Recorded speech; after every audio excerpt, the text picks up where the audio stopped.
Once, in a fold of the hills, there was a stately home called Badgerwood House. Families came to visit it and play and have picnics in its beautiful park. Behind the house was a children's farmyard with lots of animals. One of the animals was a piglet. His name was Piggo. Piggo and the Stray Cat. One day Piggo was walking past the feed shed. The door was open, so he stopped for a sniff. The smell was delicious. This was where Clarence kept all the animals' food. Sweet-smelling hay bales, bins of corn, oats, bran, and a barrel of the sweet black treacle called molasses, which Edgar loved. Piggo closed his eyes and breathed in a long, deep sniff. Clarence, their keeper, was inside clanking buckets and sounding very busy. Piggo saw him stop, kneel down and feel the side of a sack. "Oh no, drat those mice," he said crossly. Turning round, he saw the little piglet's face peering round the door. "Hello, Piggo," he said in a friendly way. He took a carrot from one of the buckets and held it out. Piggo dashed up to take it. "Look what these mice have done, Piggo," Clarence complained. "Nibbled right through this sack and all the corn has poured out over the floor. What a waste." Piggo looked, crunching on his carrot. "I don't know," Clarence said wearily. "We seem to have millions of mice this year." He ruffled Piggo's ears kindly as he shooed him out of the shed and set off with his feed buckets clanking in time with his feet. The shed door was left open.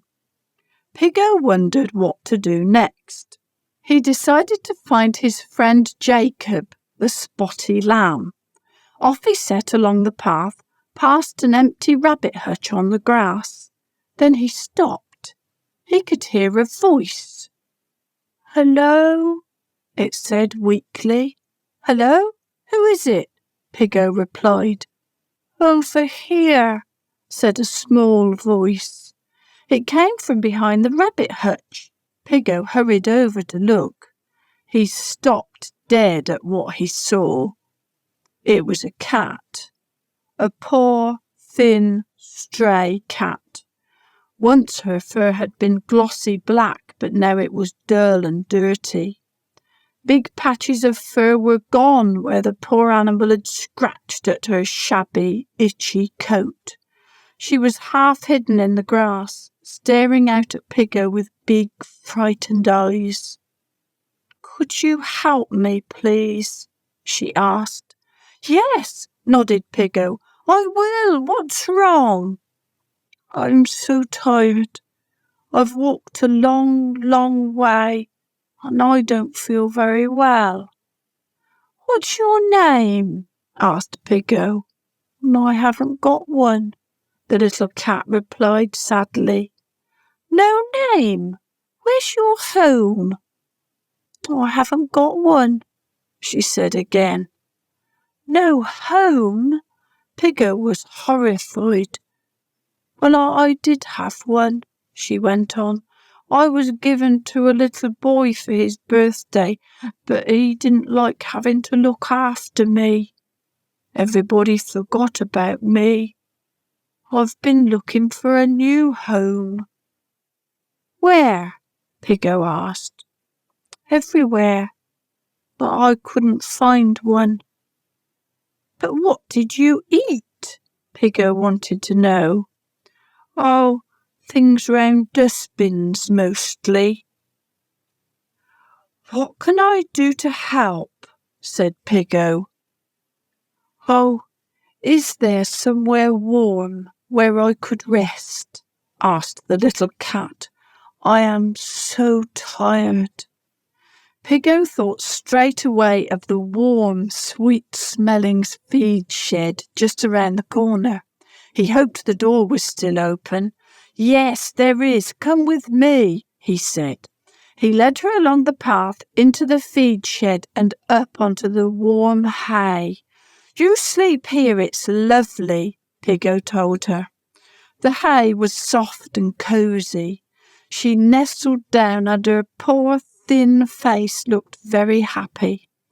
"Have you got a name?" she asked. "Yes, Piggo," he answered.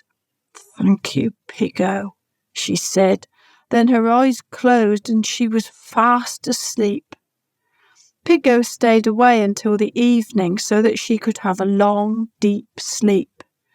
In the end, he had to know how she was.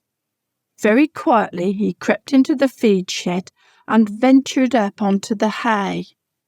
He stopped in amazement. There was the little cat, but now she was curled round two beautiful black and white kittens. "Hello, Piggo," she greeted him. "What do you think of them?" "Oh, they're lovely," Piggo declared. Just then they heard a sound. Clank, clank, clankety clank. The light from the open door was suddenly blocked as Clarence came striding in. "Well," he stopped in his tracks. "Whatever's this?" He came closer. "Good gracious, a family of cats! Just what I need for those mice." He knelt down for a closer look at the little stray. "Oh, dear me," he said kindly, when he saw how poor she was. "You look as though you could do with a bowl of cat food yourself. I'll go and get you one, and something for that poor coat of yours." He strode off to his office, where he kept all the animal medicines locked up. Piggo thought Clarence seemed really pleased. "Now those mice had better look out," he heard him say. Piggo turned to his new friend. Her small, thin face was filled with happiness. "Guess what?" he announced. "What?" she replied. "I think," said Piggo happily, "that you've found a home."